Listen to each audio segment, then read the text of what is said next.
Marlize Joubert, thank you so much for joining me. It's good to see you. It's good to see you too. And we've already had a great conversation leading up to this. I think we should just keep rolling with it. Yeah, totally. But what I think we should start with is your practice and when you started and where you started, and how that ultimately guided you on the path that you're now on. Yeah. It's good to see you. Thank you so much. Finally made this happen.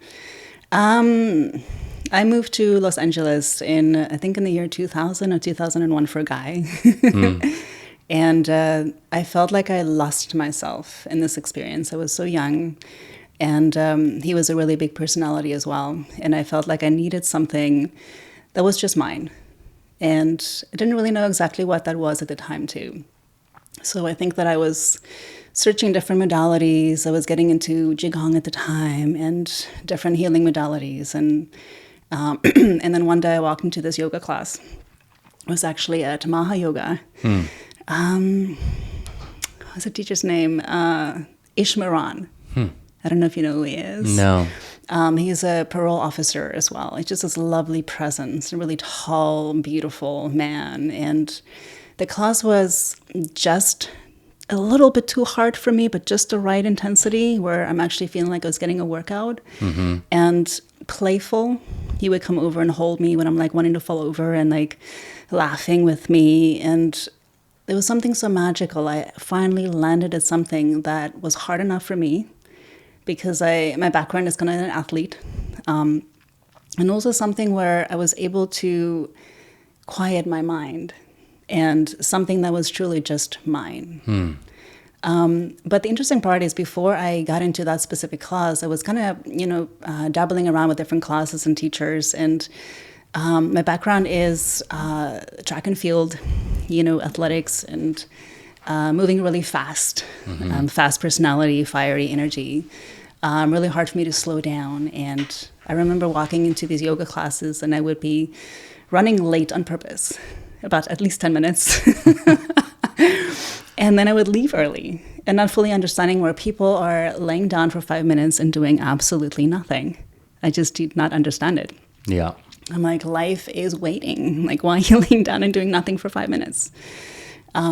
So it's definitely taken me a long time to get to the process of slowing down. But the beautiful thing around that is I can really understand why when people come in and they're not ready to slow down, I can understand where they're at. Yeah. And I think that we get pulled into yoga for different reasons, and whether it is just to ground or having a moment of sanity in your head or trying something new or maybe being forced into it. Maybe somebody tells you you have to go to yoga, whatever that is too. But I feel like it takes over a while and over a time, I feel other things starts to come in with it, Yeah, I had a very difficult time slowing down as well. I started my practice in 2001. Yeah, in 2001. Same time that I moved out here. And where did you move from? South Africa. South Africa. Yeah. Where in South Africa? I grew up on a farm really close to the Kruger Park, one of the gates of the Kruger Park. So we used to go in every weekend and had like a quote-unquote safari. I lived a safari. My dad used to take us in to the big, beautiful Kruger Park every weekend. It was amazing. And then I moved to a bigger town and then to the city, the capital, Pretoria. And so I started traveling right after high school. I just wanted to get out of there. Yeah. And then you came here, Yeah. tried your first yoga class, was Yeah. getting into Qigong, had a difficult time slowing down because of your track and field background. What was your event? Oh, high jump. High jump. Wow. That's great. That's a tough one. Yeah. Yeah, no, that takes presence and a certain level of explosiveness. Yeah, no, that's a good one. Yeah, I loved it. Yeah. I did a lot of long distance running and trail running as well with my dad. I remember being very active from a very young age, since I can remember age 5, so. So then you started to slow down, found Maha, and started to slow down. And then when did you decide to take your first teacher training? That was around 2005 with Saul David Ray. Okay, yeah. Was that at Center for Sacred Movement? Yes. Yeah. Yeah, in Rosen, Maine. We talked about Shefa earlier. So that studio, that location holds a really special memory for me. Same. Yeah. Yeah, it holds And a that's special why place for it's me. changed quite a bit. So that's why I think that we maybe tend to compare it for, our memory of it, of like the first day you walked into those doors and you have that experience. So for me, like I lied to myself at the time when I said that I just want to deepen my practice. I was too afraid to be one of these yoginis that would step up and walk in front of the room and teach and share, and I was like, I'm just going to deepen my practice, and it's just another tool that I can learn to get to know myself better and dropping deeper into my body and slow down. And it was so amazing. That first training with Saul, to remember what yoga is really all about and let that be the foundation of me stepping into my yoga journey. Because he holds that. There's just so much yoga lineage there without him even saying a single word. You just feel it in his classes, which is amazing. I went straight after that. I studied with Eric Schiffman for 50 hours, and then Shiva Ray for 50, and Micheline Berry and Halakuri, and started teaching a little bit, but just kind of dabble around, like still kind of finding my feet and my voice and things, and didn't really felt comfortable to sequence or to understand Sanskrit or even anatomy, because that's not really what they're teaching. So I ventured over to YogaWorks.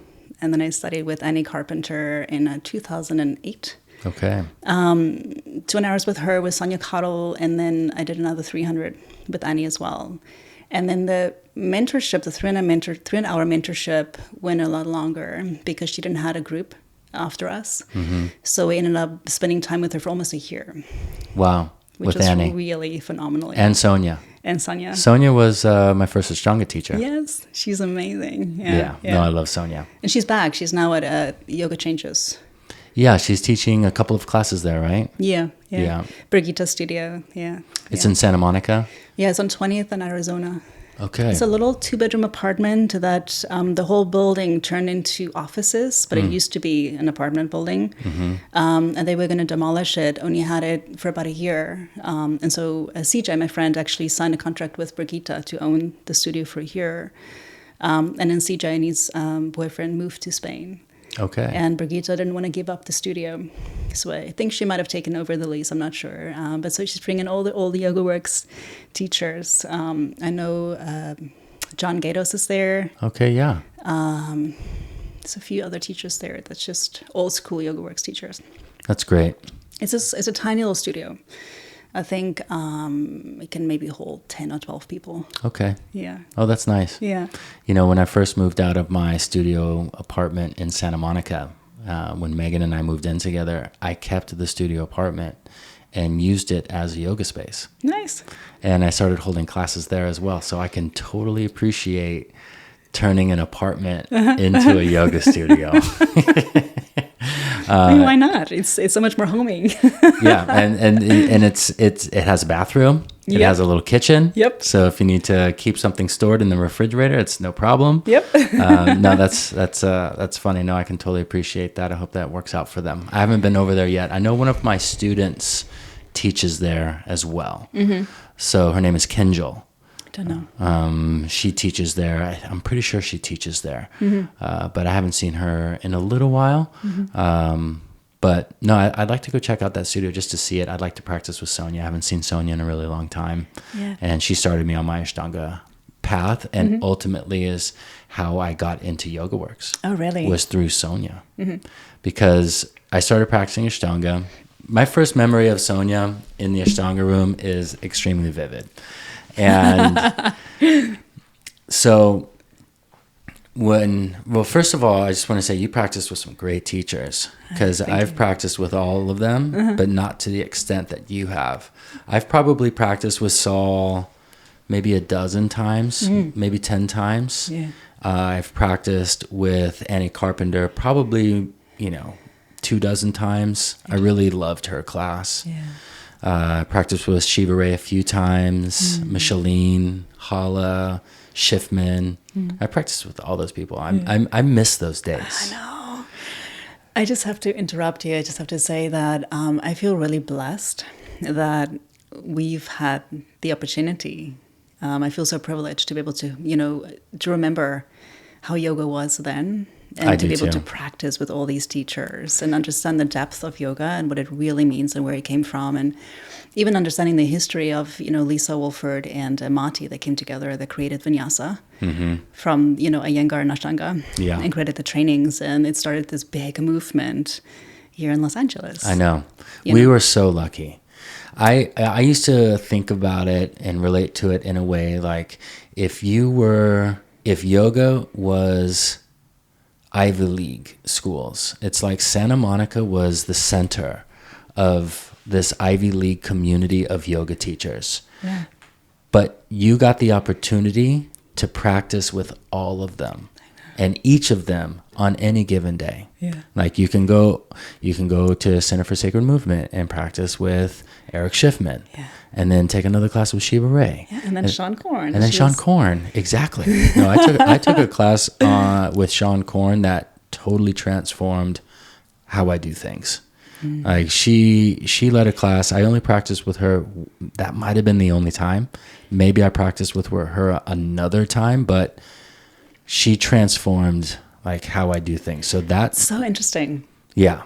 That makes so much sense because you love to have a very conversational kind of class, and you go off and share like wisdoms and information. You just channel information, just kind of comes through, and you have a theme. Yeah, and that's what she does too. Like there's a lot of sharing when it comes to conversations in her class, and you have that too. That's interesting that you can spot that because I don't remember that of her teaching because I practiced with her years before I even thought about becoming a yoga teacher. Interesting. I didn't want to become a yoga teacher. I resisted it. I was like, no, this is not for me. But you like the practice. I love the practice. Okay. And it was actually my love for the practice and the resistance that I had to originally taking on the practice. That you knew you had to. That I knew I had to. Yeah, because so when I first heard of yoga, it was like 1998. And people were taking like power yoga. They were going to Brian Cast. Oh, of course. And, they were doing yoga classes and some of my friends were taking these yoga classes, but I was like, oh, I'm good. I had my own thing. I like to work out. I used to lift weights. Yeah. I was doing, I used to run a lot, ride a bicycle. I started doing triathlons. I used to practice a lot of martial arts. So I had like what I liked to do. Yeah. And so I resisted it. I was like, I'm not taking it. You created this amazing like empire for yourself of like, this is you. This is what you love to do. Why add anything or why change anything? If it's Exactly. Yeah.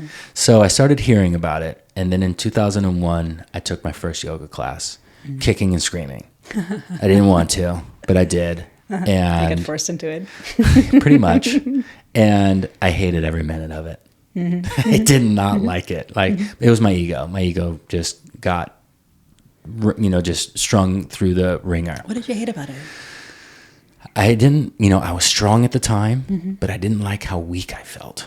Oh. And I didn't like how I couldn't do a lot of things. It wasn't even that hard of a class, I don't think.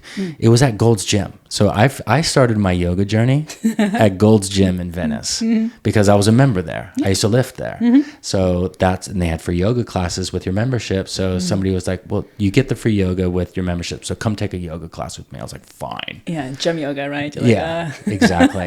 But I couldn't stand it. Like there was people doing things that I couldn't do. And I was strong. I was young. I was 25 at the time. Yeah. I was like, I should be able to do this. And I'm not. Like this is horrible. Ego. You walked around with the bruised ego. Yeah, totally. It took me a few months to go back, and I went back, and I didn't like it, but I started liking it a little bit more. Yeah. And then in 2009, was it 2000? Yeah, it was 2009. I needed a change in life path. I was like, I was in a career that I didn't enjoy.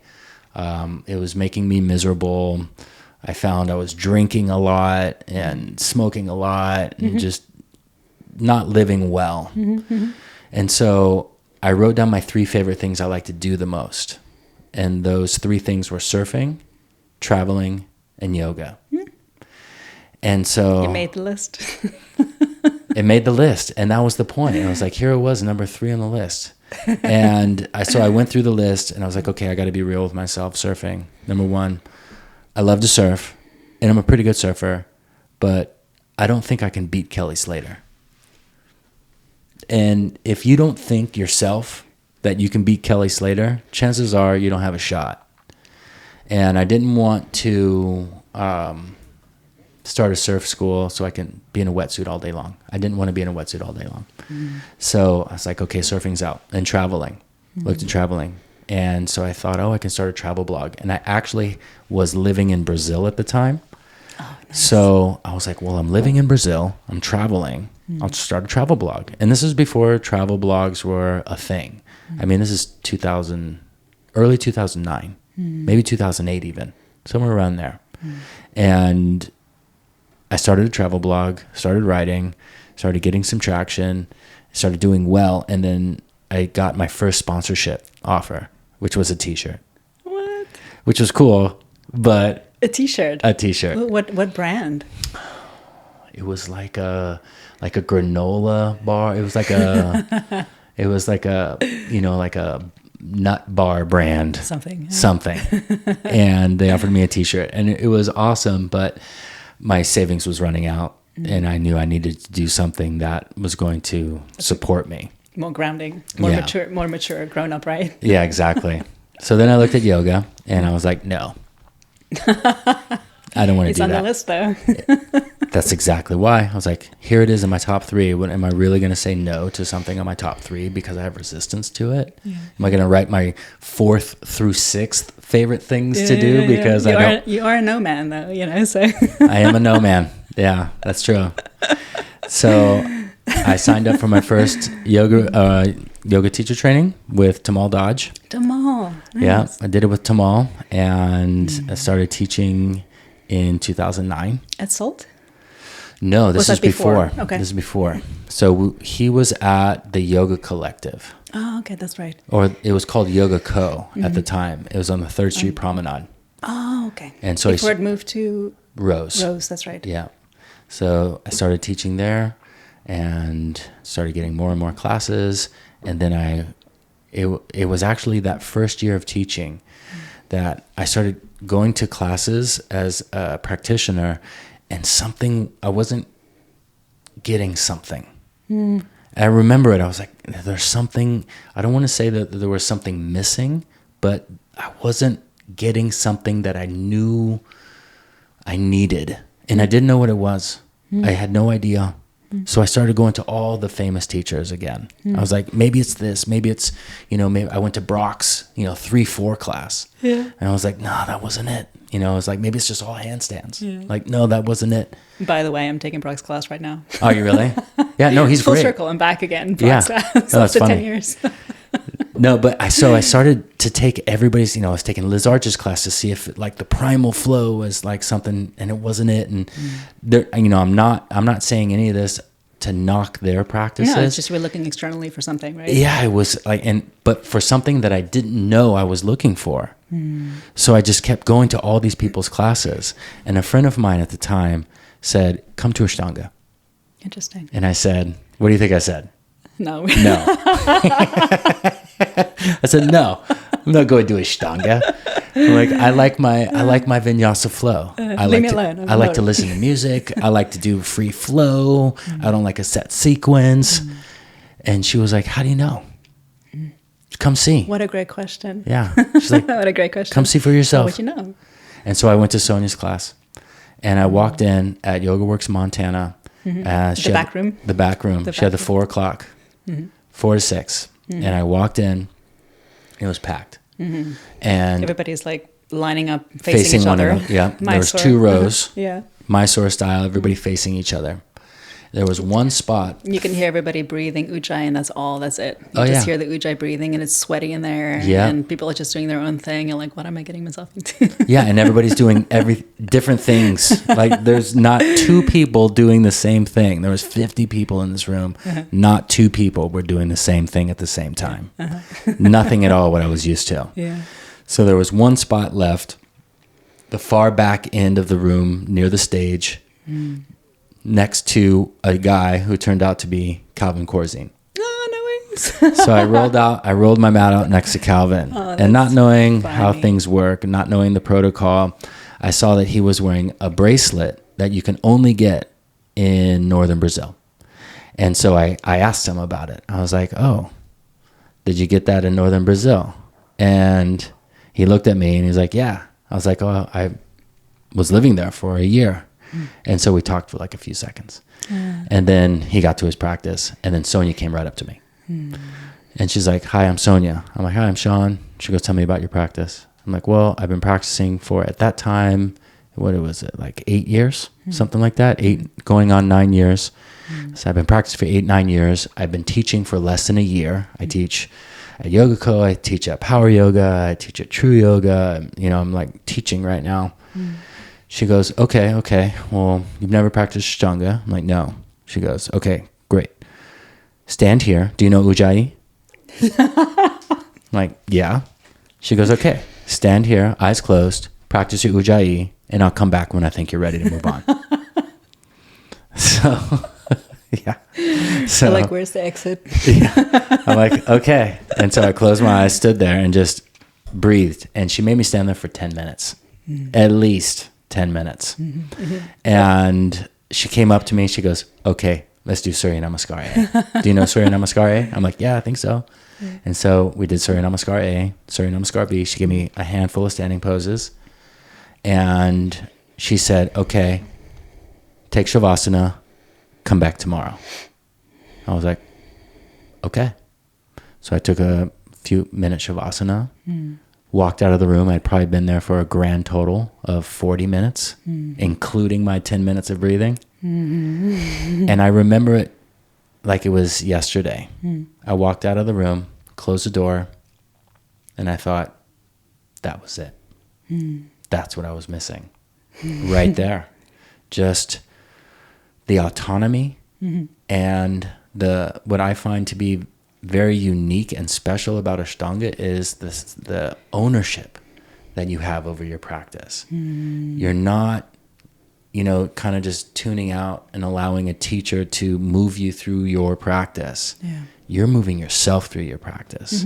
You're holding yourself accountable.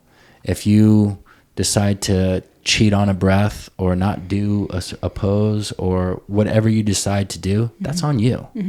There's nobody calling you out. And so I loved that. And that's exactly what you live for, because you like to do your own thing, and it seems like you lead your life with intent.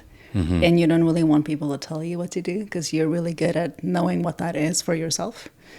And so it seems like Ashtanga was the perfect place. It was the perfect place. And I haven't left my Ashtanga practice since. So you still practice? I do. So I have a little experience around it. I practice a little bit with Sonia as well. And then also with Maria. Oh, yeah. Which I love her so much. I'm practicing with Maria once a month right now. Do you really? Yeah, because I got Maria into Shefa. Oh, you did? She's teaching Ashtanga, Mysore Ashtanga, once a month because she comes into town once a month to do her acupuncture. That's amazing. So I set it up with Leah so that she can do... Selfishly for yourself. Purely selfishly. Because I love Maria too. She's phenomenal, yeah. So I used to sub for her a lot. Yeah. So getting back to Sonia, after like 6 to 8 months, said, do you want to be my assistant? I was like, yeah, I would love to. So she moved me through primary series and I started assisting her. Then I started subbing for her. And then as soon as I started subbing for her, I started teaching for YogaWorks. Nice. And so the first time you taught for YogaWorks was Ashtanga? Yeah. Wow, that's interesting. Yeah, so I was teaching Ashtanga for both Sonia, and then I was Maria's main sub. Whenever Maria needed time off, I started assisting her and started subbing for her as well. So just wanted to close that circle. Yeah. And so a few months ago, actually she started in January, Maria. Yeah. So she moved out to Florida. I'm going to get her on the podcast as well. Yes. She moved to Florida during COVID. Okay. Her whole family moved out there. Her dad lives there, and I think her brother lives there too. Her mom lives in like Maryland or New York. One of those, maybe New York. So her family's out that way. So she comes back here once a month to do acupuncture. Nice. And Megan and I have been seeing her for years for acupuncture. Yeah. And I set it up to where she could teach a Mysore class once a month while she's here. Oh, that's fantastic. And so I started going to her for the first time in 5 years. I was getting adjusted. I was just going to say, it's first time in 5 years you're actually taking an Ashtanga class. Again, that's beautiful. Yeah, because I had to take my practice home Yeah. once Sequoia started having seizures. Once she started having seizures, it was real. I couldn't be away from my phone. Like I couldn't do it. Yeah, makes sense. Yeah, because this is not relaxing for you to actually step away and do what you need to do for yourself in that time. Yeah. So I started practicing at home 5 years ago. And then 5-6 years ago, and then COVID hit and everything was closed. Yeah. And so I just kept a home practice. And then just recently, Maria has been doing the one once a month, and it's been amazing. I love that so much. Yeah. I don't know a ton about Ashtanga. I did the primary series for about a year, and I was working with Sonia and then with Maria, and then a little bit with Jody in Larchmont, and then Jorgen. Oh, yeah. Yeah. But it's so true what you say about the commitment. People just showing up, early in the morning for a couple of hours, and this is your practice. It's so meditative. Yeah. It's like a moving meditation, and you just go deeper and deeper, self-led, self-taught, commitment, motivation, and just you and your breath. And it's so magical. I love it. You don't really, I don't really see that around so much anymore. I mean, it's changed so much. The yoga world has changed a lot. And COVID, I don't think, did it any good. After COVID, so Yoga Works closed, then they reopened in July 2021. And still kind of during the COVID time. And the numbers in the studio dwindled. They were a fraction of what they were. You remember? Yeah. And this studio was bought over by another company, so it's the same as far as I know, and I might be incorrect around this, but it's not Yoga Works anymore. It's bought over by a new company, and they still had similar teachers, the same contact list, but it was actually a brand new studio. Yeah. So that's why it was run differently. Yeah, it felt different. It did. It did feel different. I actually preferred it though to the previous company that owned Yoga Works before COVID, because you remember how it was a venture capitalist group that owned it. Yeah. And they kind of just they made some really interesting choices. Yeah. I actually left Yoga Works because of them.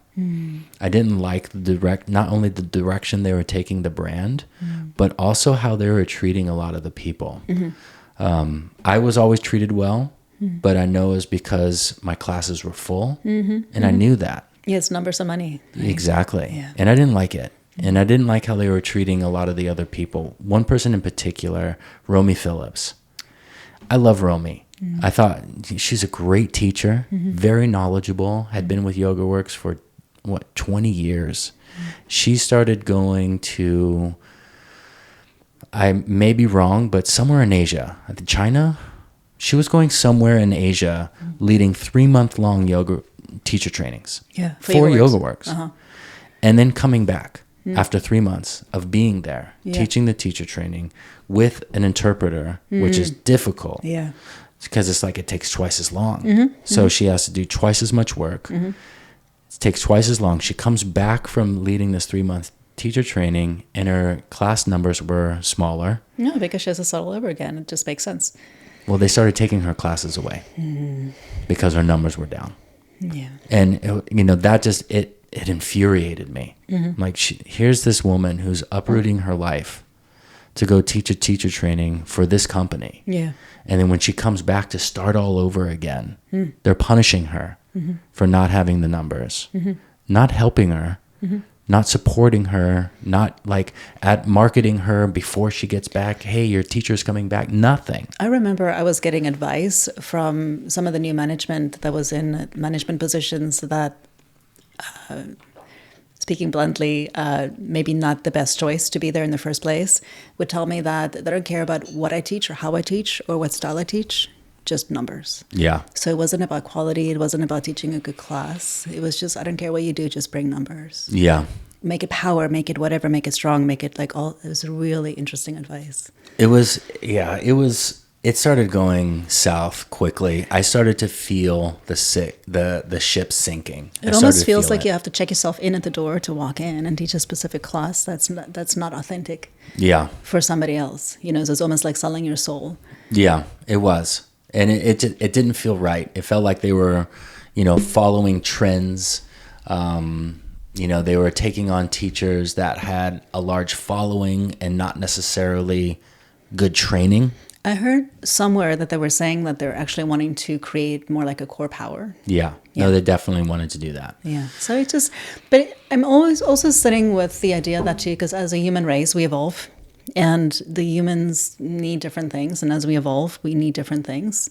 So catch-22 is like, I want whatever we do, say it's yoga lineage, to be authentic and true, but also to evolve into whatever people need today.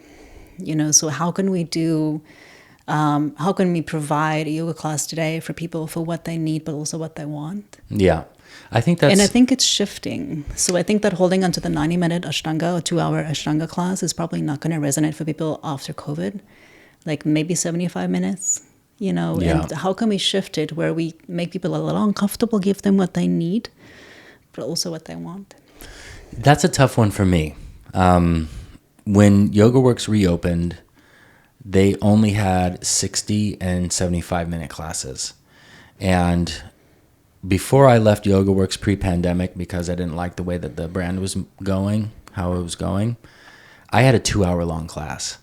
And it was the only 2-hour-long class that was on the any YogaWorks schedule. Yeah. And I loved that class. So I had both Saturday and Sunday mornings, 10:45. Nice. And they were both 2-3 classes. And YogaWorks came to me and they asked if I would be interested in turning my Sunday class into a level 3. And I said, sure. 2 conditions. First, no more music. Second, it's 2 hours long, not 90 minutes. And they were like, whoa, we have to talk about that. We'll let you know. I'm like, yeah. No problem, let me know. And they came back and they agreed. They said, okay, have your class. Do it however you want. 2 hours long is yours. And so I did it, and it was fantastic. Yeah. And it really started building a beautiful community. But they did start to really try to be like a core power. And this is just an example. Now, I'm a firm believer that there's a practice for everybody. Like, I don't ever hate on any style of practice. I never do that. Like, people come to me, they're like, I'm from Bikram. I'm like, that's cool. As long as you get on the mat, that's all that matters. However, but you have a choice in what you want to teach and how you want to teach as a teacher. Yeah. So we don't have to judge people for doing something other than what we're doing, but we have a choice. Yeah. And what we want to teach and how we want to teach it. Yeah. And again, it comes back to like, exactly what you want and what you stand for, and saying no to anything that doesn't work. So it comes back to the same thing. And that's exactly what happened when the doors of the yoga studios reopened. Yeah. And they wanted me to teach a 60 to 75-minute class. And I said, no. I like that so much. I like that you were the only 90-minute class. But the thing that I want to say, though, is like it's interesting. It's actually sad, because I feel like most people don't have the capacity to be in 90-minute classes these days anymore. And that's the shift. And so what do we do around that? Do we force people to keep doing that? Do we still create space for that if people don't want to show up for that, or they don't have the capacity for it? Or do we surrender and make it shorter? Well, if you're asking me, you continue to create the space for it. And I'll tell you why. I was the only 90-minute class when YogaWorks first opened again. And I was one of the only 90-minute classes at Shefa. I now have and had the busiest class at YogaWorks and the busiest class at Shefa. So there is a desire and a need for it. Oh yeah, and everybody who comes to my class says, thank you for having a 90-minute class. So Sean, I wonder if it is then more the capacity of the teachers that's not able to show up in that way too, because I feel like we've all gone through some PTSD and like some trauma in the last few years around COVID. And I wonder if it's maybe laziness or concentration. You know how when you show up and you lead a training and you hold the container and being concentrated and focused for a certain amount of time, and how exhausting that can be. Mm-hmm. And I'm just wondering if there's a shift that's happening within teachers that's not able to do that, to be creative and to bring something that is substantial for that amount of time. I think so. I think that's a part of it. I think definitely the teachers, because I've heard teachers talk, and I've heard teachers I've literally heard them say, "Oh, now I'm getting paid the same amount of money for teaching a shorter class than before. So it's like I'm making more money per hour. That's great." Yeah. And I don't know if I ever told you about what I did at Shefa. So when Yoga Works was closing, the owner of Shefa reached out and said, "We hear you're leaving. Yoga Works is closing. We'd love to have you at Shefa." And I had a meeting with her, and the biggest thing we went back and forth on, it wasn't pay, it wasn't schedules, it wasn't days, it was length of class. Interesting. And because she goes, "I know you like to teach a longer class." She goes, "But my community, it can only handle 60 to 75 minutes. She goes, I remember you having the 2-hour long class." She's like, "That's not possible for our community. They won't go to your class." And I'm like, "Okay, well, I also think it's a good idea to create the space for it, because there will be people, like we're just talking about, there will be people that want that. They're out there, but they've been left behind. There's no classes for them anymore." When we started practicing yoga back in the day of Annie and Shiva and Saul and all these greats, there were no 60-minute classes. No. There was a 12 to 1 p.m. class for those hardcore corporate people who needed to get that hour in, and that was it. Everything else was 90 minutes. Yeah. And so I told Leah, I was like, there is a community for it. And I'm like, I guarantee you, I'm like, I built it at Yoga Works. There wasn't a 90-minute class at Yoga Works. I brought one. It's the busiest class at the studio. So there is a community for it. Trust me. I go, but I want it to be longer.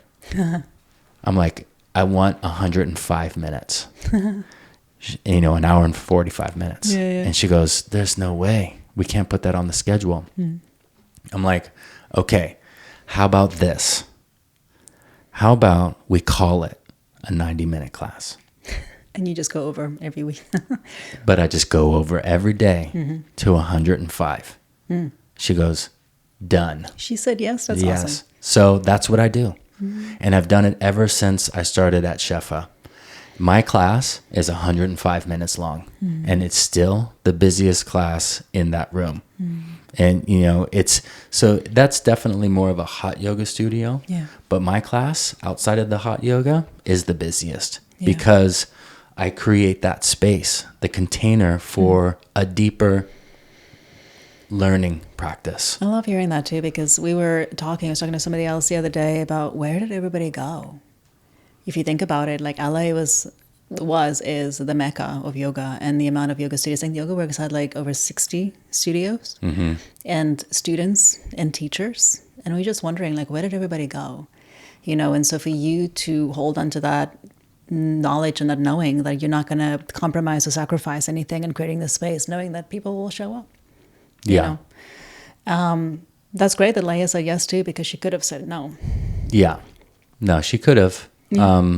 She said yes, and I was very grateful that she did. And now the class is one of the busiest. And you also brought Ashtanga. And then I brought Ashtanga and Maria. And I introduced you to her, so hopefully something happens there. She just started a Tuesday night breathwork class with Stephanie. I think her name's Stephanie. She used to teach over at Unplug. Yeah, so because she wasn't going to have any breathwork classes on the schedule yet. So she said that I should start subbing yoga classes first. And I love teaching yoga. Even though it's not so much my passion anymore, I want to really just teach breath work. Okay, this is a great time to really dive into your passion then, because I know you love breath work. And for the people who might be watching or listening to this that don't know what exactly breath work is, could you first tell us what is breath work, how, what it can do, who can it help, and where you started? Yeah. Okay, great. Sure. So the breath work that I teach is a circular breath. A circular breath is there's no breath retention. So it's an inhale, exhale. There's not an inhale, pause. Exhale, pause. So the pranayama yoga breath is pauses. And so a circular breath is an inhale, exhale, inhale, exhale. And so the circular breath that I teach is actually 2 inhales and 1 exhale. So it's inhale, inhale, exhale, inhale, inhale, exhale. It's not inhale, pause, exhale, pause. So it's a...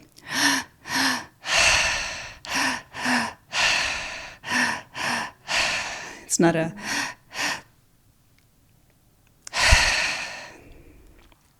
So the pranayama lineage in yoga is, most of it is a nose breath. And so the nose breath in the yoga lineage cultivate energy. So you bring your prana into the body and you expand your energy. And so the circular breath, that is a breath that goes out of the mouth, is a cleansing breath. And so it helps to clear anything in the subtle body, in those chakra systems that's limited, that's stuck, that's outdated, and that's old. So anything from like stories to limiting beliefs to stuck emotions to trauma. And so you just clear that stuff out of your body. And so the first breath that goes into the body opens the first 3 chakras of the system. And the second breath that goes into the heart chakra opens the heart. And so when the heart starts to open, your upper chakras naturally start to open with it as well. So sometimes you can feel your third eye kind of pop open and different sensations through the ears, which is the clairaudience, the throat chakra opening up as well. So it's a very effective and very powerful practice. It's almost like Kundalini rising up the spine kind of a thing. It's very invigorating. You feel a lot of sensation through your body. I don't know if you've practiced it before. I have a couple of times. Very physical. Yeah. So what's great about it is people who are very afraid to let go of control or to meditate or being quiet.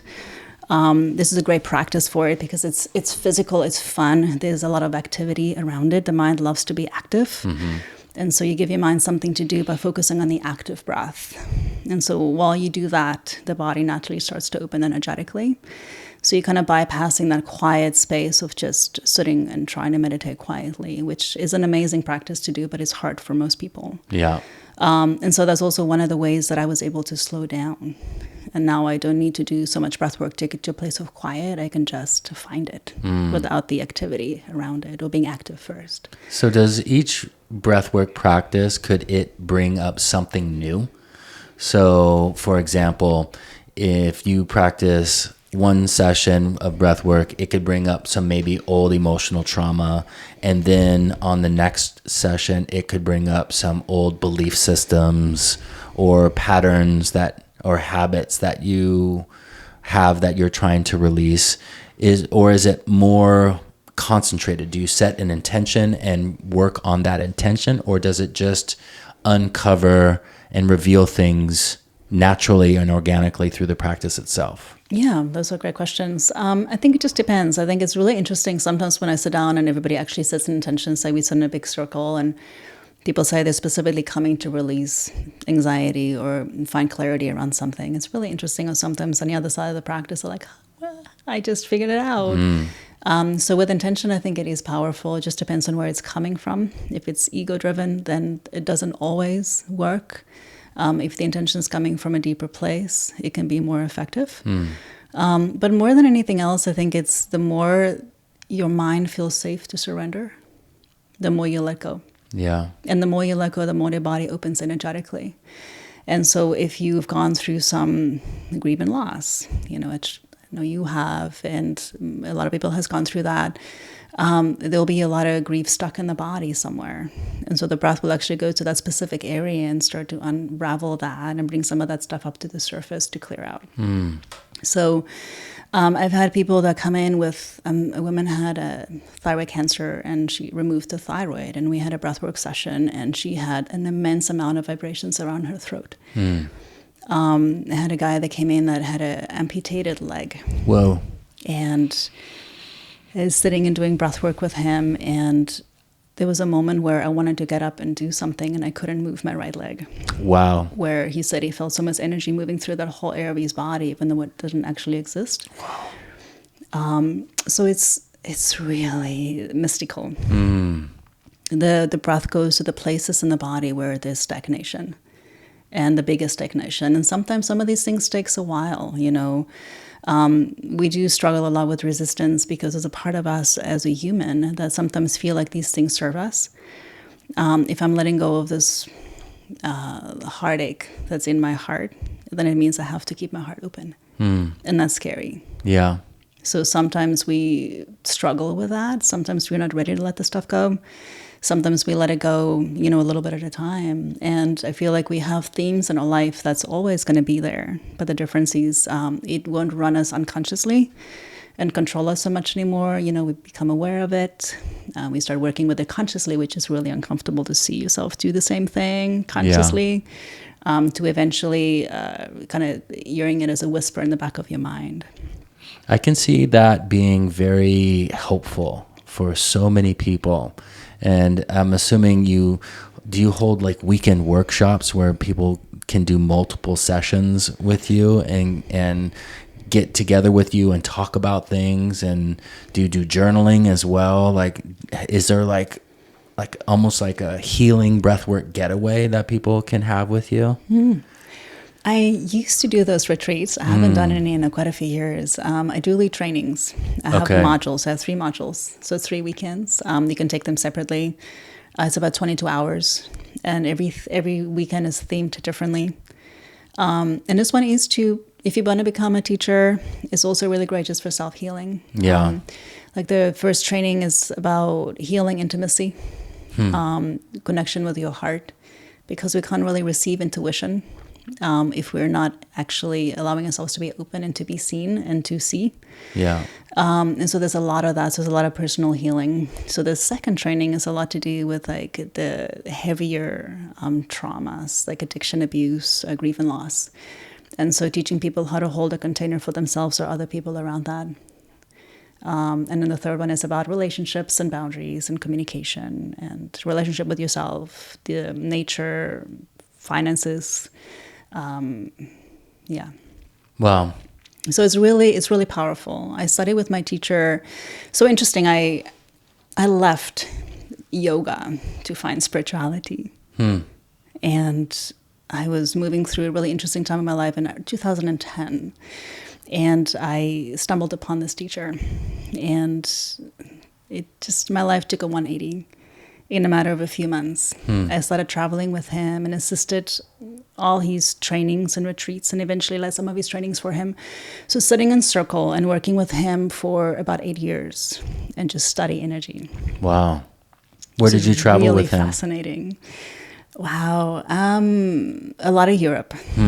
Yeah. Did a lot of Europe, 3 or 4 times to Italy, and down to Hawaii a few times as well. Santa Fe, New Mexico as well, Taos. Yeah. Wow, talk about diving right in. Yeah. Yeah. So you met him in 2010 and you traveled and practiced with him until 2018. Wow. Yeah. I became a groupie. It's amazing. It changed my life. It's the first time that I feel like I've actually understood myself and my gifts and like why I'm actually here. That's powerful. And to see people around me that is very similar to who I am, you know, so just, that chosen family. You know, I think community is really, really important. And yoga lineage is amazing, and I love it so much, and I feel like it's a stepping stone for all these other things that I'm doing as well, you know, and breathwork is becoming a lot more mainstream, you know, just like yoga. Yeah. And so you get your really good teachers and your not so much. You know? Yeah, and that actually reminds me of what we were talking about within the yoga practice as well, because I imagine there's going to come a time, if it hasn't come already, when breath work reaches a point where it starts to become popular. Yes. And that's when you really have to be very mindful about who you practice with. As we were talking about with sweat lounges before we turned the microphones on, and about how it's important, I had practiced with some people who were highly well trained in the Native American communities that were passed down from their ancestors on how to lead these sweat lodges. And then I'd gone to somebody that was just doing it for money. And so it can be dangerous. It's dangerous, but it's aggravating too at a point. So my teacher, it's interesting. He's been struggling a lot with this lately because it is becoming more mainstream, and people think that they can come into a weekend with him and go and start leading trainings. So think about many years ago in the yoga lineage, like in India, you are not allowed to do breathwork on your own because it's too powerful. You needed to have a guru present. Yeah. Because it reveals and opens so much. I'm sure you've done some Kundalini practices as well. You get into your car and you start crying. You're like, what's going on? It opens. It opens portals. It opens intuition. It opens like other places and dimensions and things. And so if you're not ready for it. So for us as teachers, setting and studying energy, you sit around a group of people and you see, oh, that person over there is really sensitive. Let's not pull them forward or have a conversation with them. They'll run away. We won't see them the next day. This person's going to take the ship down. That person's like going to pull on my energy. That person's what you can begin to read energy. And it's amazing. My teacher would be sitting in a circle and talking about translation. So in Italy, he had a retreat with like 80 people. Wow. There was an Italian translator and a Spanish translator. And he was working with a person to his right in a circle, but he was actually trying to work with a person right across him. So circle opposites. So he knew that if he was going to have a conversation with this person, that it was going to be too confrontational, too much for him energetically. So he was working with a person on the other side of the circle because our energy, we can affect people that's right across from us. It's a really powerful way to work with energy. And so you see him working with another person and you see how that person's energy shift on the other side. And so watching and seeing him play with energy like that is phenomenal. Yeah. Like having conversations with people, but it's so vague, but so specific. Yeah. That nobody really knows that he's talking to that specific person, but we know and we see how he plays. It's phenomenal. Wow. And he's still leading? He's still leading, yeah. It's David Elliott. He still has a place in, I think it's Echo. I think he moved to Ojai. He has a place in Albuquerque as well, like retreats and stuff. And he's phenomenal. And he talks about the earth and preserving the earth and nature. And he has a beautiful background and how he came into this work. He was very reluctant. He was an actor. And people would stop him on the street like psychics and tell him who he is. And he's like, leave me alone. I don't want to do that. I'm an actor. But he would wake up in the morning and he can hear and remember the girlfriend's dreams. He's clairaudient, so he can hear people's thoughts, which is very confronting as a assistant or a student to be in front of him and know that he sees everything. Yeah. You feel so exposed. Yeah. Which was hard and amazing. He taught me a lot about like really focusing on those judgments and those things that do pop in, and kind of leaning in, because if I'm stepping into a circle and I'm resistant or, in my head or in judgment, he would make sure that it would just be much more uncomfortable. Like he just has ways around that, where it's like, oh shit.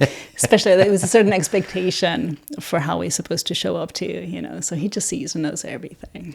And do you still see and practice with him? I don't so much. It's a little complicated. So because I'm leading my own trainings, and I got his blessing to do that, because for him, there needs to be an exchange in everything. And so he doesn't want people to take his material and go teach it. He wants, when we were leading his trainings, we had to study like the material and the exercises and the essential oils and what's in them and why. Like, so really exchange and become have a relationship with every single thing that we teach. It's the same that you grew up probably with all the work that you're doing as well. It's just don't take it for granted. Make sure you have an exchange before you share the information. And so because I've done it long enough and I didn't use any of his material and I respect, his teachings and I wrote my own, not everybody in the group will recognize or understand that. So if I come back in the group and just spend time with him as an assistant or a student, and people will think that I'm leading trainings, that they all feel like they can do the same thing. So it's a little sensitive.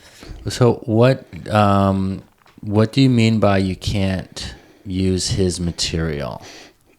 Yeah, so David comes from a school where he feels that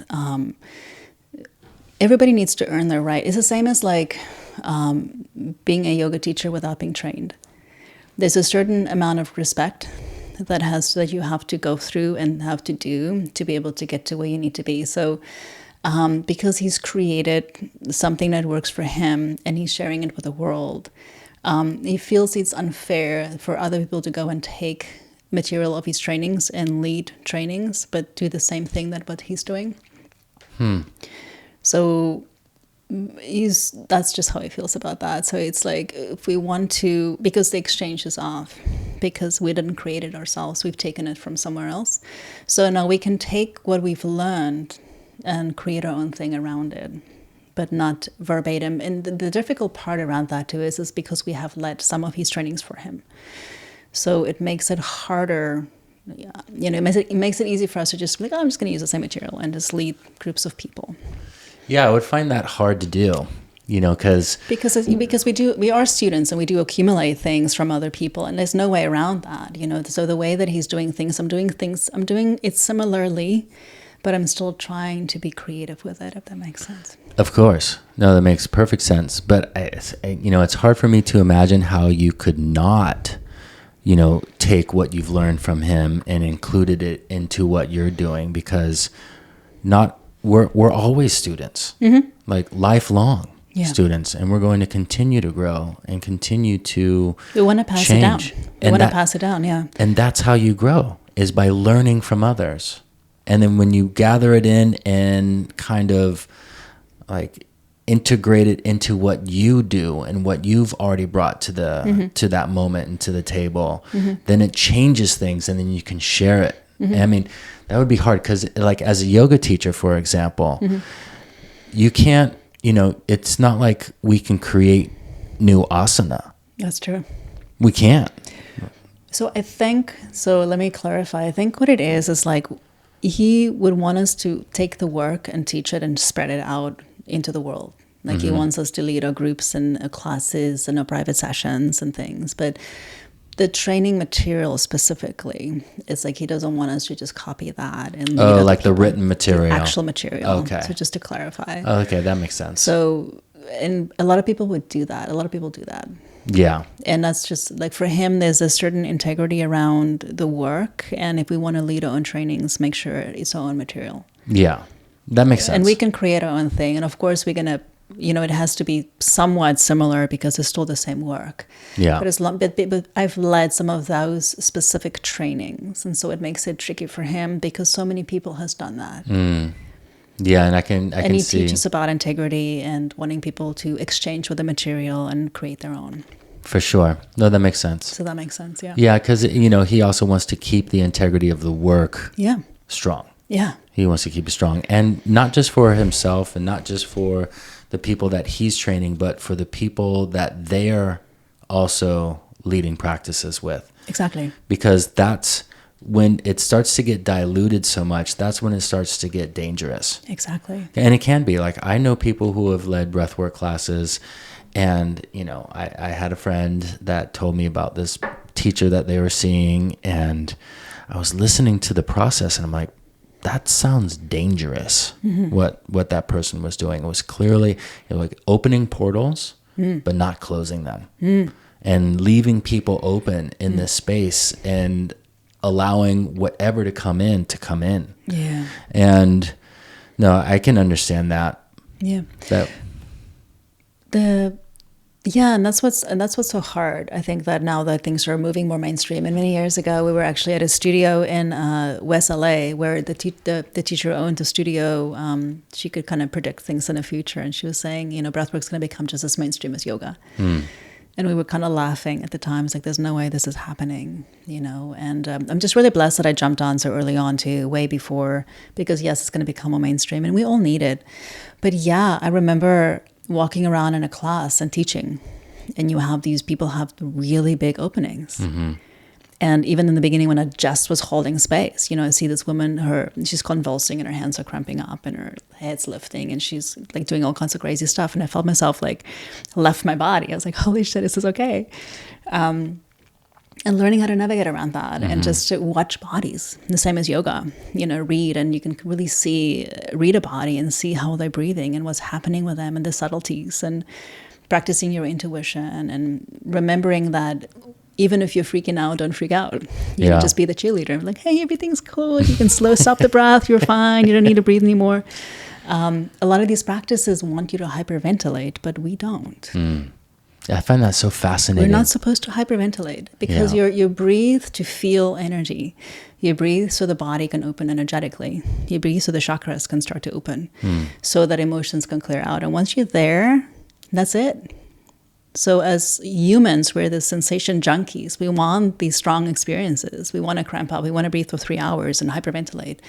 But then we don't have an in-body experience. You come back into your body and you're like, okay, how do I integrate that? You can't, because you were gone. Yeah. And it's not necessary. It's too much for the nervous system. Yeah. I've done a few breathwork practices, like I said, and I remember the first time it was definitely led by somebody that probably shouldn't be leading practices.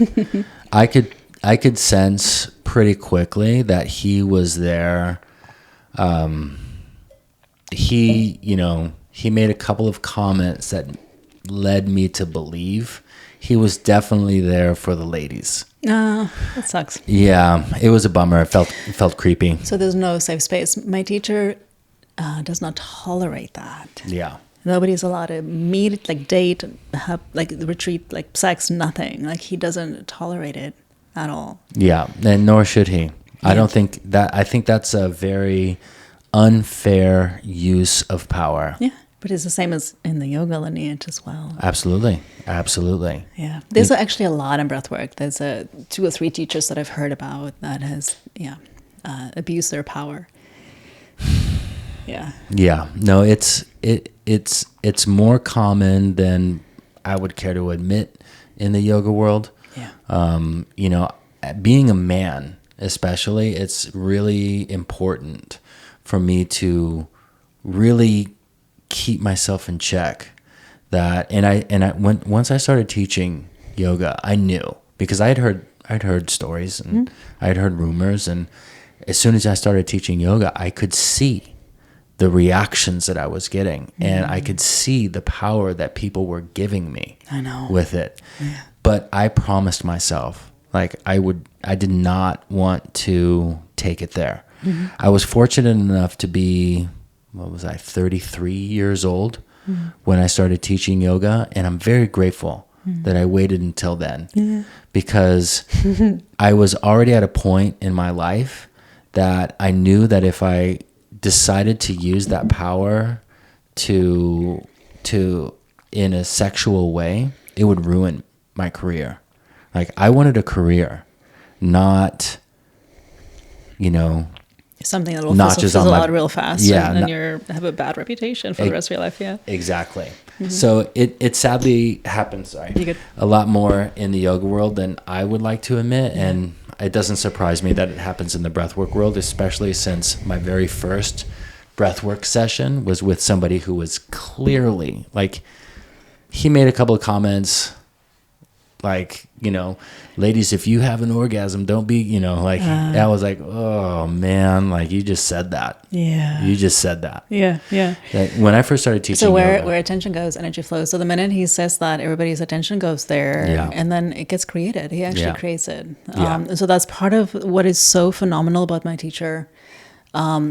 Really working with energy and just watching how it ripples, and even when I was leading trainings as well, and if I'm talking about resistance, in 5 minutes, everybody is resistant. You know, if I'm talking about like groundedness, like 5 minutes later, everybody's grounded. Yeah. Energy is so powerful. Yeah, it's true. And working specifically with energy and breath work, where people are so open and vulnerable. You know, so it's a bummer because it's going to show up. It was a bummer. Fortunately, it wasn't my only breathwork experience. Yes. I've had since really good ones. Nice. But that I did see, and I was like, oh, this is like, okay, this is happening. Yeah. When I first started teaching, I promised myself, like, not only will I not like pursue anybody in my classes, I won't even allow my mind to think in that way. And the reason being is, first of all, I wanted a career, not, you know, notches on the bedpost. And I also knew that some people, like your teacher, can hear my thoughts. And I didn't want that. You know, I didn't want people to know that I was thinking about them in a sexual way. Yeah. So I just told myself not to do it. Yeah. Because it's leaking. It's like my teacher would say, it's like just leaking sexual energy. It's like being unconscious around it. Yeah. You know, and whether you're just leaking it and people can feel it, and then you'll attract people that would want that, you know, so it just creates that. And then it just creates this whole spiral. And you want to create a safe space. I did. And that's what yoga is really all about, you know. And I'm really glad I did that, because I don't think I'd be here today otherwise. Because, you know, I've always wanted to make sure that people have a place to become vulnerable. Because my practice is I take people to vulnerable places in their bodies, in their hearts, in their minds, because it's there that we can really uncover like these gems within and really create healing for the self, is when we become vulnerable. Yeah. And so I wanted to create a safe space for people to become vulnerable, which is also why I never teach in public places. Like I never taught at the park. I don't teach at the beach.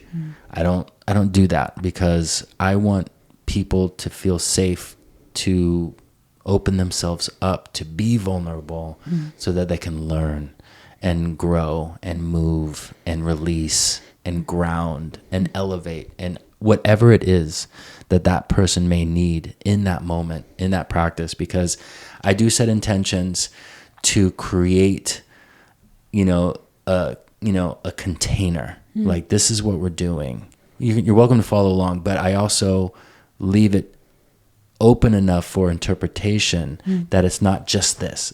We're not just working on this one thing how I see it. It's kind of one way of doing things that each person can do in their own way. Yeah. Because we all have our own way of doing things. Yeah. And that's also what you want. And so you're creating a space that you needed. So like a space where you feel safe to be vulnerable, but also exploratory and creative and playful. Yeah. But you needed a place where you feel safe. And it's great to do that on your own, but it's even more amazing if you can actually have people around you that can hold that space for you, where you really feel safe. It's like walking into a yoga class and you would do whatever that teacher say. Yeah. Because there's a trust. Yeah. Where you walk into another class and you're like, nah, I'm good. I'll just do my own thing, like leave early. It's just how you hold that space. Yeah. It really just comes back to the person that you're with feeling safe. Yeah. And there's a trust. Yeah. And it doesn't have to be a verbal thing. It's just deeper. You either have it or you don't. Yeah. It's not something that somebody can really teach you. It's just something you can feel. Yeah.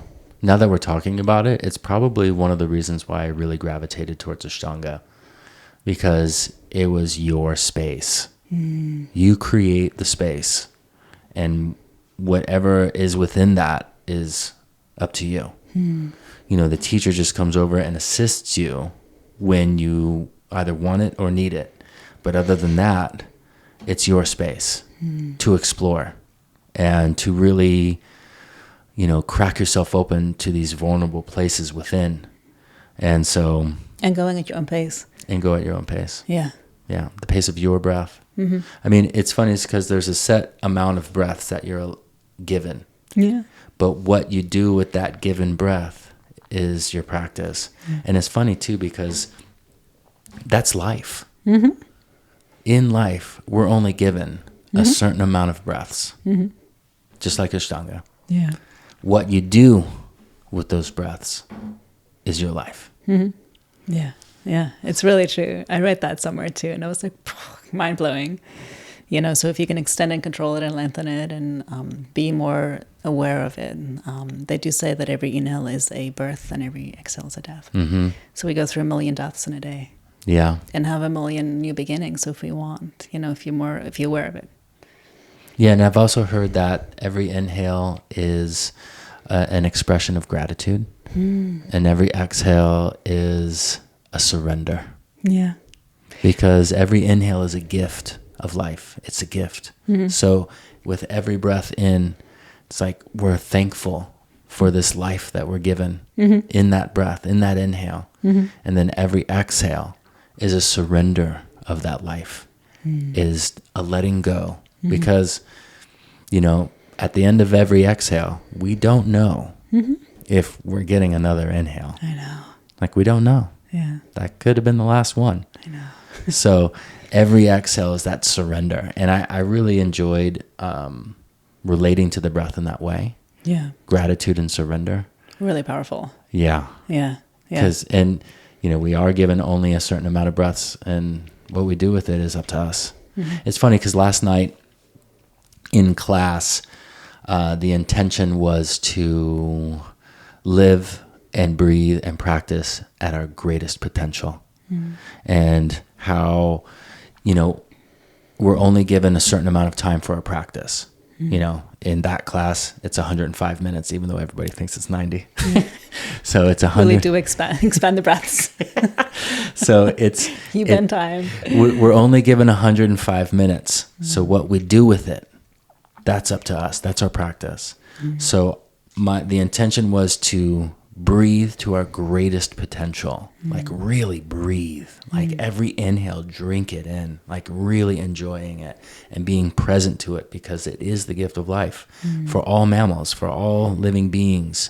The inhale is the gift of life. And then the exhale is that release, is that surrender. But every cycle of breath, and it's funny because on Wednesday, in my class online, I was talking about circular breathing, funny enough, and not even knowing about this conversation and about how circular breathing, what that teaches me is that time and life also works in a circular motion and not in a linear motion. And karma teaches us that even this life isn't linear, it's circular. And so that's funny. And then as soon as you mentioned the circular breathing, I was like, oh man, I just talked about this on Wednesday night, the night before last. And then last night, living and practicing to your fullest potential by breathing to your fullest potential. If you're only given this amount of time in this asana, what are you going to do with it? You know, because we can walk out of this practice, and there's two different ways we can feel when we walk off the mat. We can either feel okay, like we did okay, or we can feel great. And I find that the difference between the two is what you do in the practice. It's a choice. It's a choice. It's just a choice, and it's recognizing that you have a choice to begin with. Because I think that's a privilege in itself to know that you have a choice to choose how you want to feel and how you want to take this breath and how you want to experience this warrior too, you know, and to lean in constantly, and whenever you forget to keep coming back. And to choose to have a good experience, you know, and to choose to feel good no matter our external circumstances, because I think that's a big thing for us as humans. It's like we're waiting for our circumstances to be a specific way for us to then have the experience we want, you know. And it's so much about cultivating that for ourselves and making that choice, or leaning in, or claiming it, claiming it. I think, you know, it's funny because I was talking about this in class the other night too, about how, you know, so what I find anyways, my perspective of Ashtanga, is the reason why it's so intense is so that we can find the ease within the discomfort. So being able to do all these challenging and complex asana isn't a matter of what our physical capabilities are. It's being, how are we breathing while in them? So the way, as you know, the way Ashtanga works is you're given your sequence and you go to a peak pose. And at that moment, your peak pose is when your breath is challenged. You're in a position that challenges your breath. That's how you know it's your peak pose. And you're not given the next pose until you can breathe in that pose, because that's when you know you're living in it. You're not suffering in it. You're living in it because you're breathing in it. I was here with Pete Lee, and we were talking about Sthira Sukham Asana and how that's a huge part of my practice. That was one of the first questions we had in the YogaWorks training, wasn't it? Is it easy? What's ease and... Effort and ease. Effort and ease. Yeah. And so... Almost failed it. Yeah, and it's right on line with what we're talking about too. Like right now, about living and breathing and really being present to it. And that's what I was talking about too last night in classes. To live to our fullest, to our greatest potential, it's a must that we're present to it. We're present to our breath. We're present to our experience, because that's when we can live at our greatest potential. Yeah, is when we're present. But I think the problem that I think that people are getting into around this is that they're not comfortable feeling their experiences. And so why would you want to be present for it? Like, why do you want to be in your body? So I think it's like creating a space where people feel safe enough to want to go in. Yeah. To feel some of the things, because especially in this time too, I think that we're so comfortable with checking out. Because there's nothing familiar that we can really ground into on the outside, because everything is not what we are used to. There's nothing familiar, and the familiarity creates a sense of feeling in control as humans, even though there is no such thing. But then how can we get people back in their bodies? And getting them back in their bodies means they have to start feeling all the stuff that I want to feel. Yeah. And so being present is the same thing. So how are you teaching somebody to be present and being in their body if they have to then deal with all their trauma and grief? Well, yoga is not the easy path. I've always thought anyways. It's not the easy one, because you have to engage with all these things. By being present to them. That's the only time you can provide love to it. It's the only time. You can't give love if you're not present to the experience. It is the hard road. It's like living like two realities or two worlds at the same time. Yeah.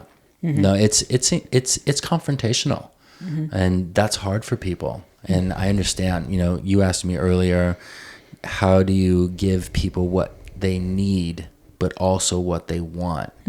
The problem I find in answering that question, because I deal with that a lot, because one of the, you mentioned John Gatos earlier, and one of the things that I loved that I learned from him was, in a private lesson, you give them what they need. Well, you give them what they want, and you sneak in what they need. Yeah. Because if they don't want to do it, they won't continue to practice. And that's important. Yeah. What's important is that they continue to practice. So you can't give them the practice that will completely discourage them. Otherwise, they won't do the work. So it's a fine line, I think, because oftentimes what people want isn't what the awareness wants. It's what their shadow wants.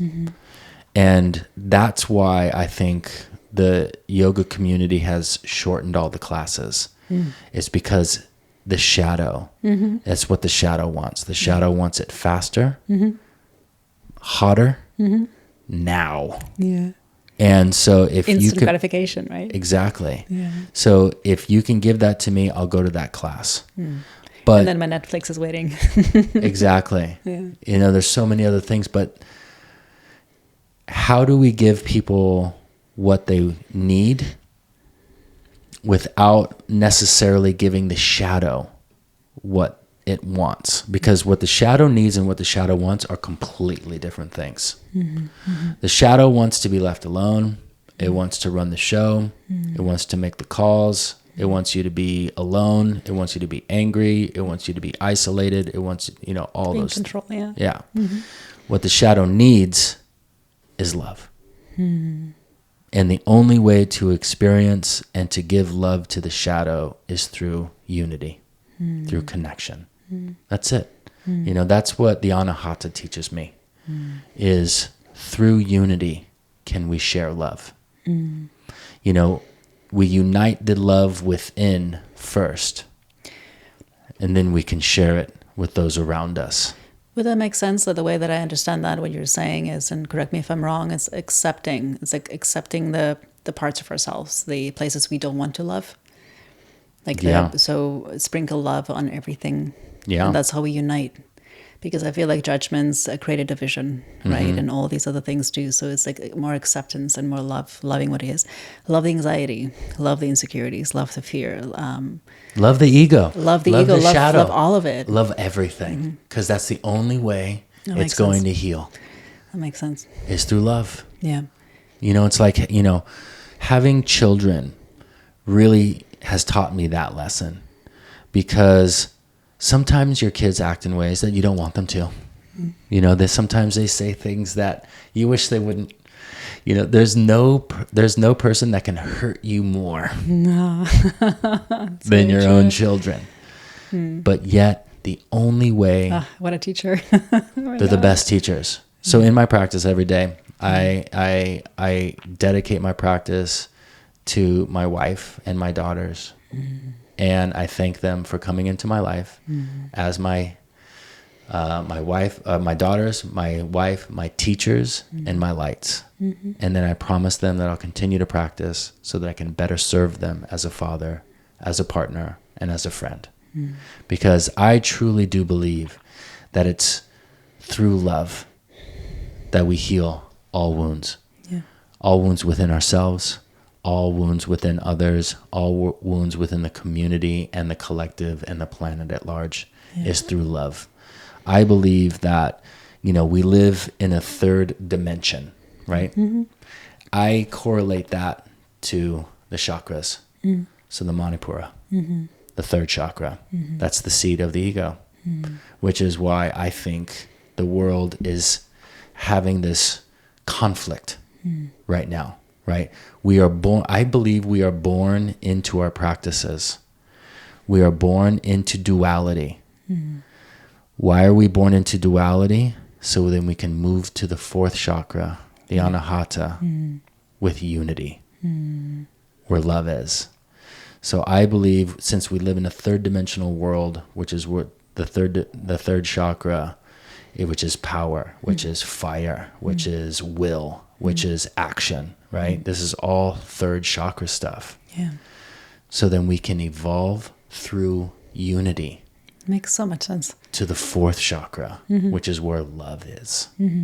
So I believe it's only through love can we move everybody up into love. Once again, getting back to the relationship of the parent and the child. If a child is wild, you have the quote unquote wild child. Yeah. You give it love. Karma's a bitch. Yeah. She sure is. But it's so beautiful. No, I get it. Yeah. Kids are the greatest teachers. The one thing that I want to say around that real quick is the deepest surrender. Because it's like you said earlier about praying and being so grateful for all the teachers, like your wife and your daughters. You feel that your desire to surrender to love and to trust that, which is huge. Because I think for some relationships, there's a lot of fear around that, fear of surrendering into love, fear of surrendering, period, and just feel safe around intimacy, Because if you can have that, if you can create that in your home space, then you can hold a container out in the world as well. And I always, you're absolutely right. Once we have something, then we can share it. We can't share it if we don't have it. I relate to it like a meal.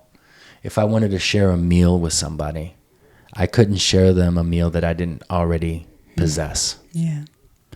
I can't share love if I don't already possess it.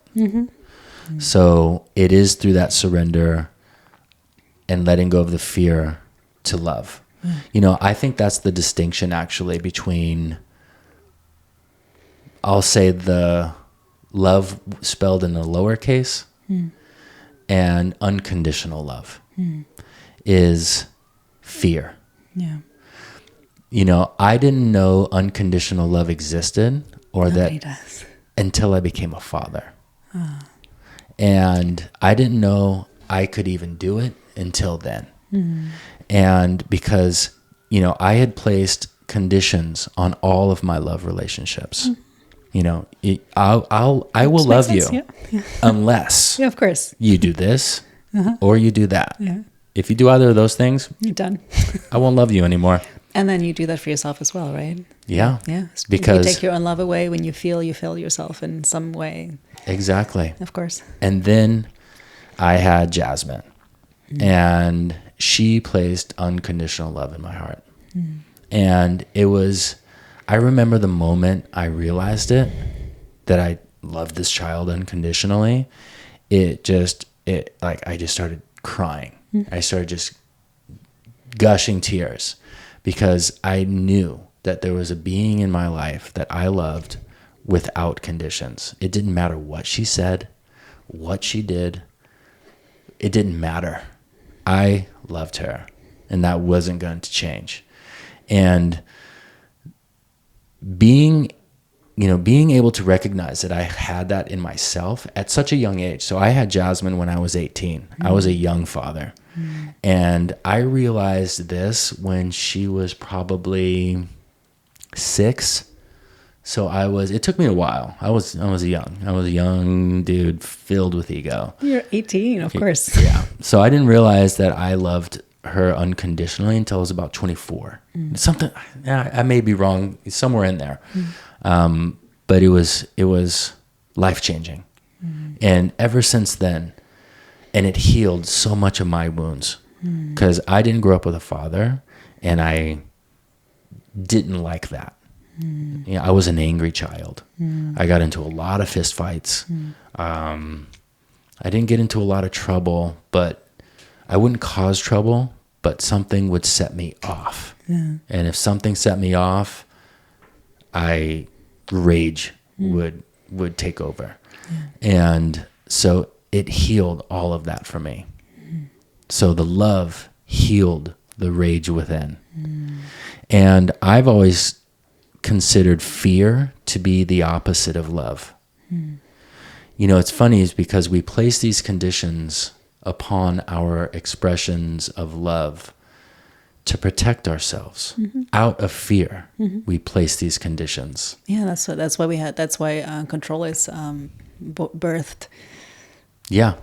But once we let go of that fear, it's almost like we're free from getting harmed. You know, it's funny because I was talking to a friend of mine about unconditional love, and I triggered something in them. And I didn't mean to. I was just expressing my experience and about my daughter Sequoia. And I think my friend had asked me, aren't you afraid she's going to love them more than you? And my response was, no. I hope she does. I hope she loves other people more than me, because I know how much she loves me. And if she has the ability to love them even more, fantastic. You know, it's the greatest gift I have found of unconditional love is the giving of it. So you overcome the feeling of lack around it, because the feeling of lack is fear. Yeah. Yeah.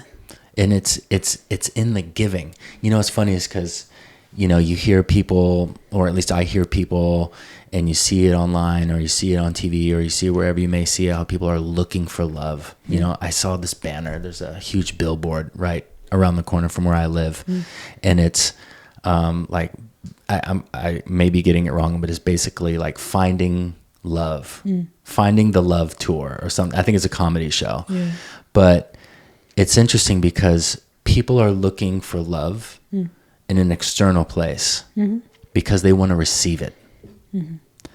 Love, the gift of love, isn't the receiving of it, I think. It's the giving of it. That's the gift.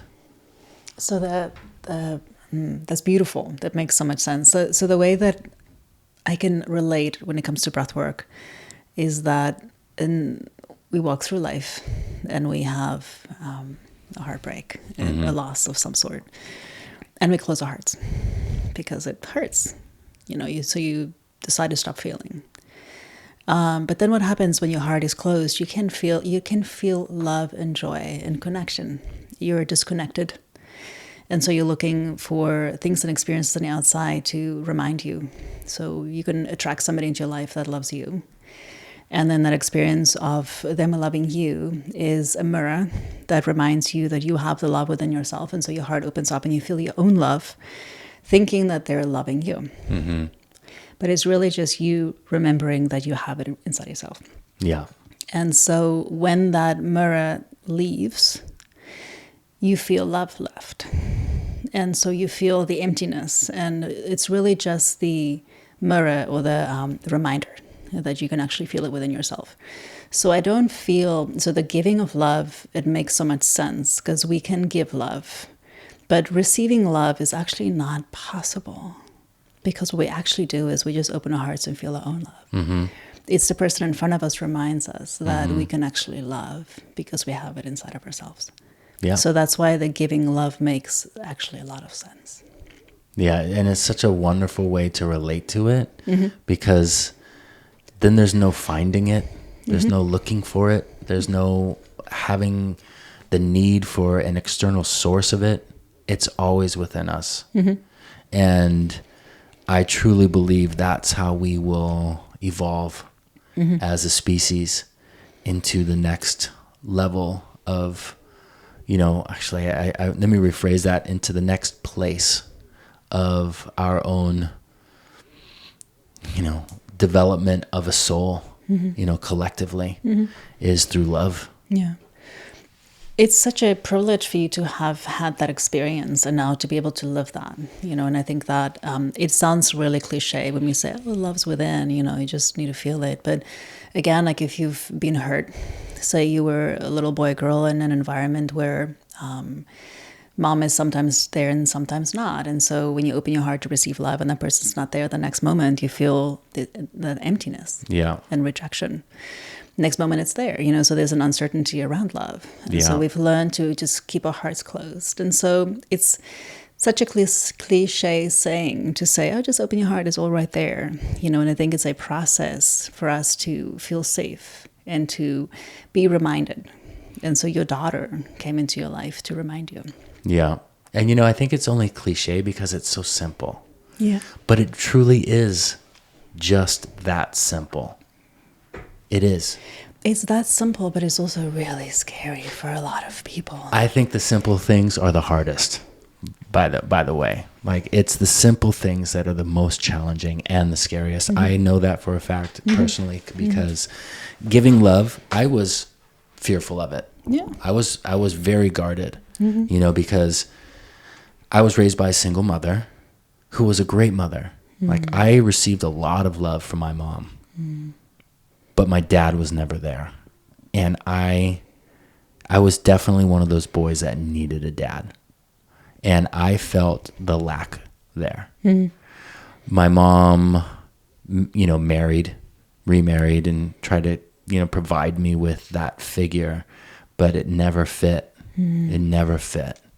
And I actually had more resentment towards it than had there not been another man there.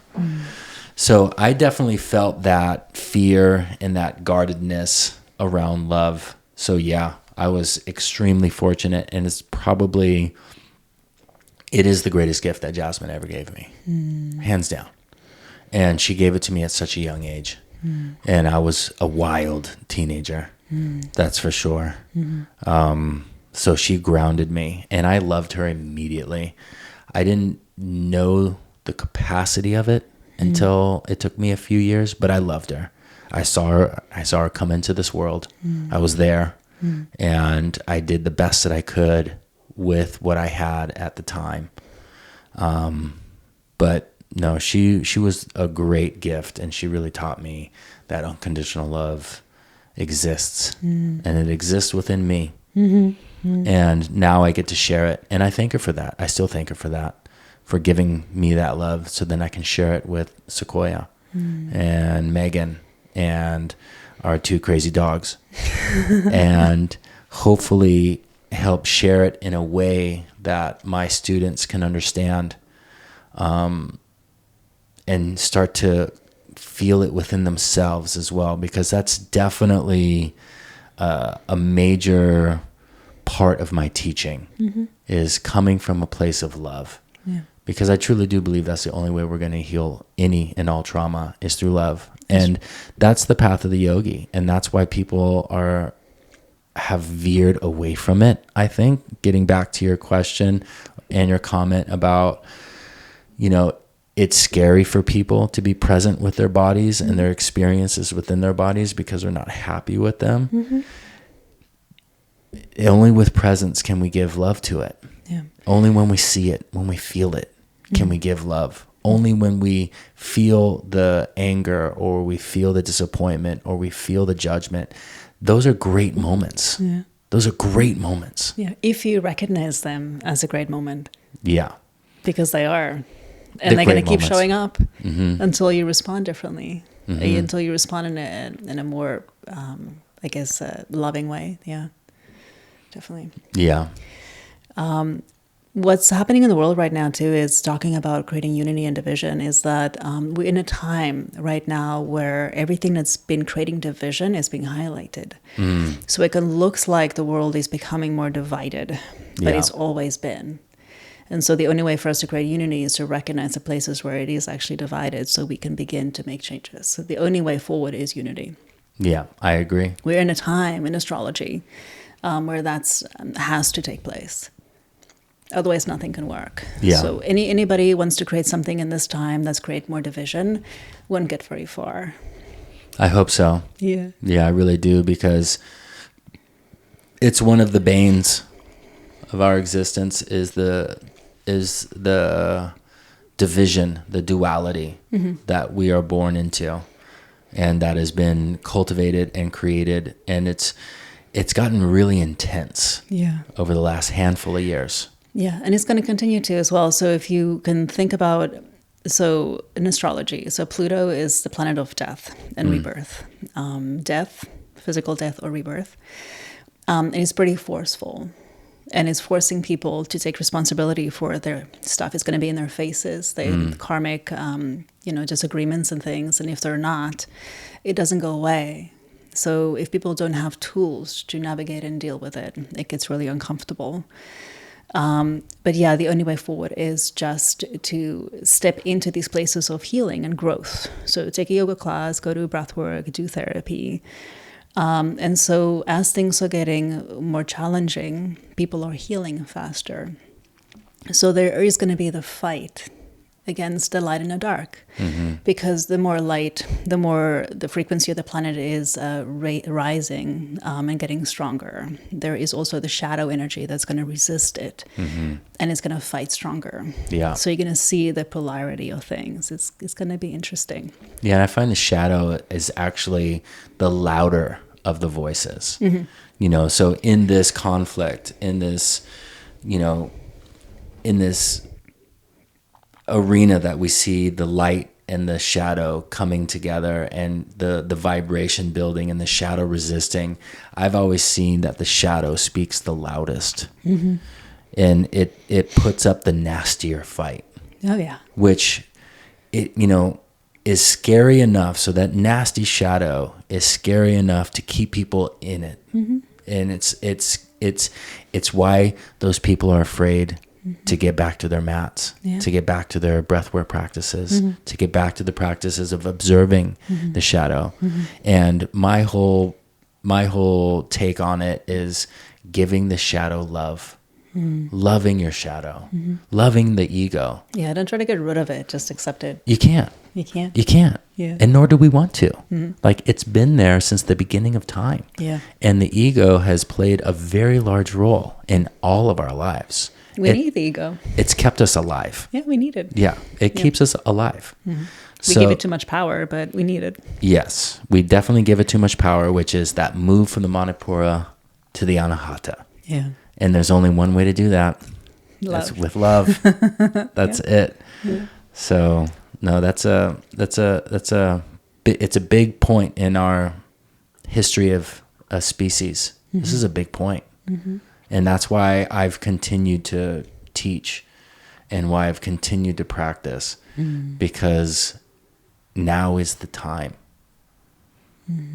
We've reached this place in history where if things don't change, I fear for the future. Things are definitely changing. And I think it's probably also okay to say that, yeah, we should fear the future. We are building a new Earth, and I think there's a lot of things that are going to be extinct, and that's not coming with us. Things are really changing and fast. And we are moving towards extinction in general as a human race too. We're double the amount of people on this planet. We're killing the Earth. Yeah. So there are going to be a lot of changes. It has to, and for some reason we're supposed to be here for it. Yeah. If you believe in karma, and if you believe in the yoga philosophy, then you believe that this is intended. Like, this moment is given to us. So just like that moment in the challenging asana, it's given to us so we can learn. And what we do with it is up to us. It's our practice. And I think it's so valuable for there to be teachers like yourself that are out there, guiding people through these practices to heal their traumas, to heal their patterns, to heal their belief systems, so that we can unite and become one, and hopefully learn that we're not only just one as a human species, we're one with Mother Earth and all of her species. Like, we are one. And we couldn't have this conversation without this wooden table. I know. We couldn't have this house and this life and the air in our lungs and the shirt and the clothes and all the things that we have if it wasn't for the oneness that we experience every day. And it's like we were talking about the Native American culture earlier, and the Native Americans believed in this oneness with all things. So I just found out that, so it wasn't until recently that they thought, fairly recently, that they thought that the Native Americans were only here for like 2,000 years. But it turns out they've been around for like 15,000 years. That makes more sense. So they found evidence of animals that had been killed by human technology 15,000 years ago. Wow. In the United States. So they now, because up until then, they only believed that Europe, Asia, and Africa had that long of a history, that America didn't have. It seems pretty young, the history. Yeah. I mean, it is fairly young. It's definitely not as old as the other ones, because they do believe that that they came over on the land bridge from Siberia into Alaska and then down. So that did happen, but it happened a lot long before they originally had believed it to be so. Interesting. So there was 10,000 years since the last ice age that humans had lived with the species here in North America. And from what they can tell, there was only one species of animal that became extinct in that 10,000 years. Wow. Only one. And it was I think it was a flightless duck. It was a bird that couldn't fly away. Yeah. And so all the humans just ate it. Yeah. And since that time, since the Europeans came, there's been more species that has been extinct since, what is that? A couple hundred years ago? Yeah, I guess. There's more species that have been extinct in that couple hundred years, like 1,000 times more than the 10,000 years than the Native Americans. We're so horrible as a human race. Seriously. We think we're so narcissistic, and we think that we're more important than the earth. I know. Mm-hmm. Coming back to love, right? Coming back to love. We have our jobs cut out for us. Yeah, we sure do. Mm-hmm. We have a lot of work to do. Mm-hmm. Well, thank you for your work. Yeah, same.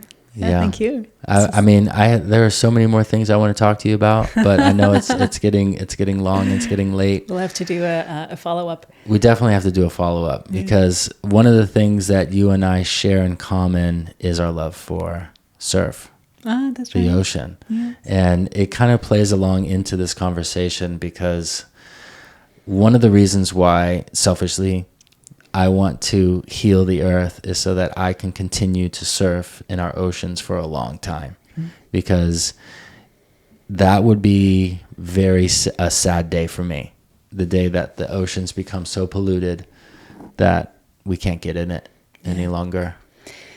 I hope that I won't come in our generation, even though I wouldn't want it to come in any generation, But yeah. Who knows? But it's not doing that well at the moment. So no, it's very not. Sad. It's very really sad. And all of the wave pools that are popping up all over the world, as cool as they may be, mm-hmm. I hope it's not a sign of what we can predict in our future. Because I love the ocean and I love all the animals in it. So funny, I was at Sequoia's gymnastics class the other day, and a young boy sat next to me. The first question he asked me was, "What's your favorite animal?" Just out of the blue. I looked over at him and said, "Dolphin." He goes, "What's the next one?" I go, "Whale." And I thought to myself, I'm like, wow, my favorite two animals that just came to mind right off the bat, both ocean mammals. Yeah. So yeah, no, I think we have our work cut out ahead of us, and but I'm very glad to know that you're out there doing your work and being the light within your community and healing trauma and all of the wonderful things with your breath work. And I thank you so much, and thank you for coming on and talking to me, and I really appreciate it and appreciate you. Yeah, thank you so much. Yeah, I my love what I pleasure. do as well, and this is amazing. And thank you for doing what you do too. And this is amazing. Let's continue this. Yes, we will. And where can people find you? If people are listening or watching this, where can they find you? Yeah, it's just my name. My first and last name.com is my website. So it's Marlize, Marlize. Last name's Joubert, Joubert.com. Yeah, and I'll put a link in the description of the podcast so people can find you. Perfect. But thank you so much. Yeah, thank you. All right. Good to have you. Good to see you. Good to see you too. All right. Okay. Bye, everybody. Bye.